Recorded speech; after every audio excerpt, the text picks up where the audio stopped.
Baker with the Action Hour, and today I am here with Jen Rogers of Redbirds Trust, and we are going to get the 411 about what's going on with the Roundups, particularly with the Onaqui. Please talk a little bit about the state of what the situation is right now. So with the Onaqui here in western Utah, we just had a huge roundup of the majority of our herd.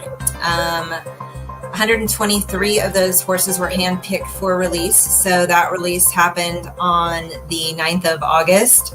And then Redbirds Trust is working super hard in coordination with volunteers, the Onaqui catalog here in Utah, to try to find adopters and homes, sanctuaries, sponsors for 312 of the Onaqui that remain in the government holding pens right now. So that adoption event is coming up October 12th through the 19th online. So we're trying to help people get tag numbers and match them with horses, for their needs, and keep pairs together and moms and foals and bands that are still intact in the holding facility to try to reunite some of those families. People that don't know anything about it, horses, they don't live in a huge giant herd. They're in different smaller groups, and they have a hierarchy and they have family relationships. We're going to talk about that, but what we just want to show for the people that don't know, they go, okay, they're rounding up the horses because there's too many, and that's the myth, and we're going to get into why that is a myth, the science behind that.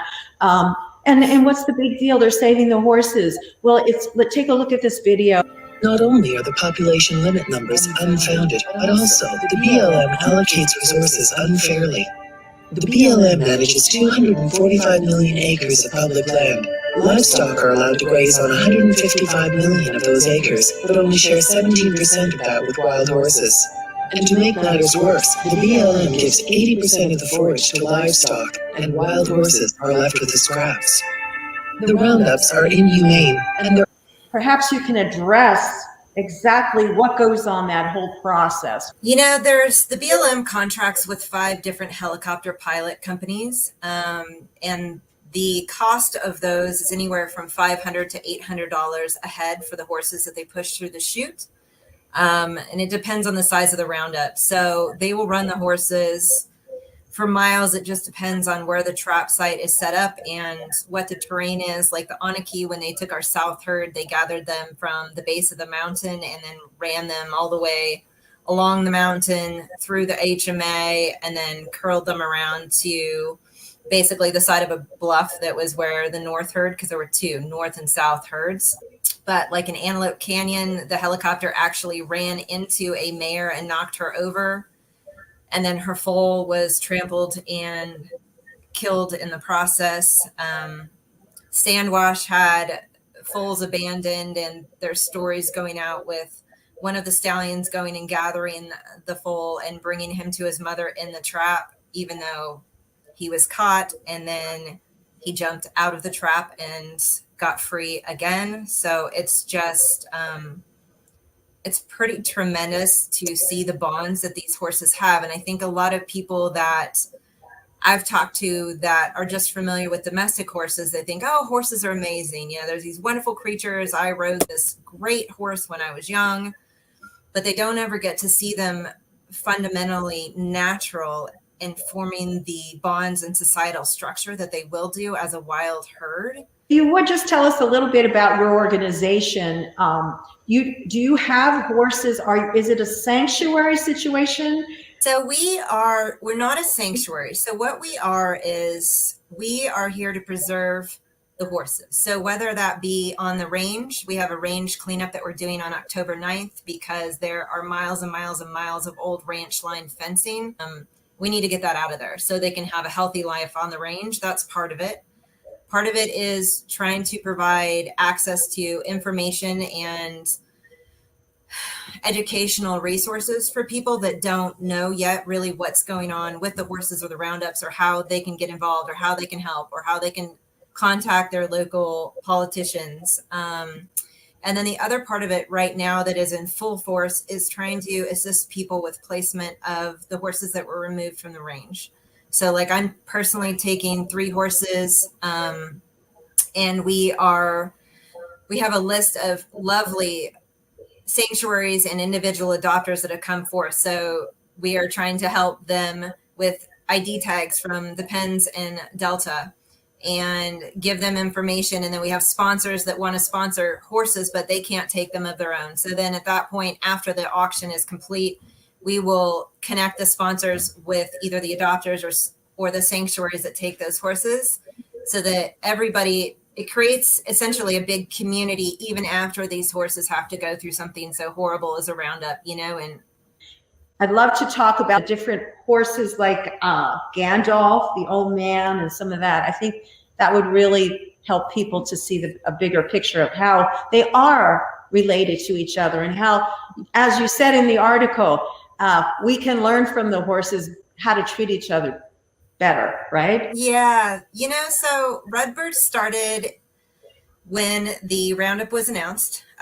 In September of 2019, the Bureau of Land Management removed 243 Onaqui horses from the range. So, no one, including myself, saw another Roundup coming so soon, because they just removed a significant amount of those horses. And of those 243 horses, only 50 got adopted at the event. So that shows the magnitude of the need for people to step forward until we can get these Roundups stopped. Cullen is the little colt, and he has one blue eye on his right side.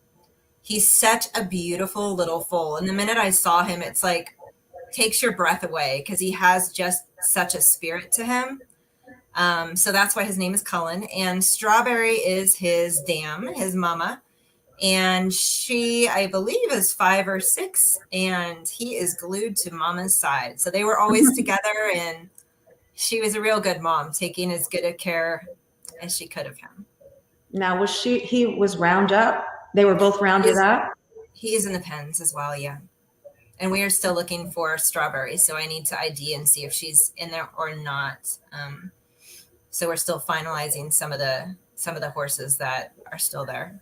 I'm not sure if you can give these details, but how do you, when the horses are being held in these pens, are you allowed in to look at them and ID them, or how do you ID them? That's a really good question. So it varies by facility. And I've heard absolute horror stories about very specific facilities and walking through piles of feces and hay and urine that you have to stand in, and they monitor how long you're in there. You're only allowed to bring a pencil, and it can only be half a pencil, and you can't have a cell phone. You can't have a camera. Our facility isn't like that. I think all of us, I went with a few girlfriends to ID horses, and I can say that all of us were pretty ill for probably the first hour we were there. But it wasn't because of filthy conditions. It's just you're not used to seeing a horse in a cage. So that's just hard to get past, to put yourself in a frame of reference where it's like, okay, we have to break this down and look for specific horses so that we can match pictures and those IDs to now that the little tags that they wear around their neck, so that's how you start putting families back together. But the facility itself, once, if I may, and just explain what that cage, how big is it? How many horses? Can you just describe, because I don't have a visual, and I don't think our No, viewers. it's hard. So I can only speak to Delta because I haven't been in the others, and they have 18 pens in Delta. And I think there would be, so there's 3 rows there. So that would be like 6 pens going down each row. And then they have a run that goes in between some of the pens so that they can let the horses out of the corral, so they can at least like run them. It's not run them, but allow them to get out and move around more, which I don't believe most facilities do. I mean, it's a good thing for them being in that, How much, is it an acre that they run around? Is it a small area? No, it's very small. It's, the cages, I'm just going, let's say the cages are kept on maybe an acre and a half. The pens are probably, let's just say 60 by 60, and they house, let's say 15 to 17 horses per pen. So, they're not, I've heard of pen being so congested the horses can't even walk or lie down. So that's not the case here. again, I just, for what it is, they are doing what they can to take care They're of doing the best they can compared to other facilities, but it's just hard to go from what we're seeing with them having 200,000 acres to roam to now being split in a cage by gender, by age. Just to recap for a moment, the way I'm kind of putting this story together from all the different sources is basically what's happening is some force here that's unseen is controlling somehow decisions that are being made about public land, and over time, in order to accommodate cattle ranching and the meat industry, more and more land has been taken away, not only from horses we've discussed, but other species. And they've been narrowed down. And now the punitive means is they're not allowed to go over a certain amount. And if they do, they're heartlessly rounded up. Many are injured, many are killed, families are destroyed. It not only takes away from, not only affects the lives of those that are captured, but totally dismantles the herds. We go back and look at the original law, the 1971 Wild Horse and Burro Act. BLM is basically operating within confines of the law, right? So there we have a problem. So if there were amendments, for example, made to this law stating that there needs to be equal, it's a multi-use land, BLM, right? It always will be. However, if there's equal allocation given for wild horses and other wild animals compared to, let's say, the ranchers, we would all love for cattle and sheep to be gone forever. But at the minimal, if the law was changed to allow for equal forage, that just gave the wild horses like 35 to 45 additional % of all these hundreds of thousands of acres, right? So even just by advocating for hay, because going in and saying we don't want any livestock at all, listen, I'm 100% for it too. Are we going to win that one? I don't know, but it is possible to win, to allow that they at least be allowed equal forage. And that there be, I know a lot of people are asking for scientific evaluations of each different HMA, which is also called for in the 2013 National Academy of Sciences review. Right. It's not happened yet, right? It's not happened. So if we can get scientific evaluation of the herd management area, if we can get equal forage allocation for our wild horses, wild burros, and other wildlife there, I mean, at least that's a start to moving forward and being able to keep these animals on the land. Can people go on your site and become follow you, beyond subscribe, so you can see? Yeah, so everyone just subscribe. That'll be a big step forward right there. Okay, great. And your Facebook handle? Did we mention that? It's either, I have several. So I have my personal one, which is just Jen Rogers. Then I post on Redbirds Trust. Redbirds Trust.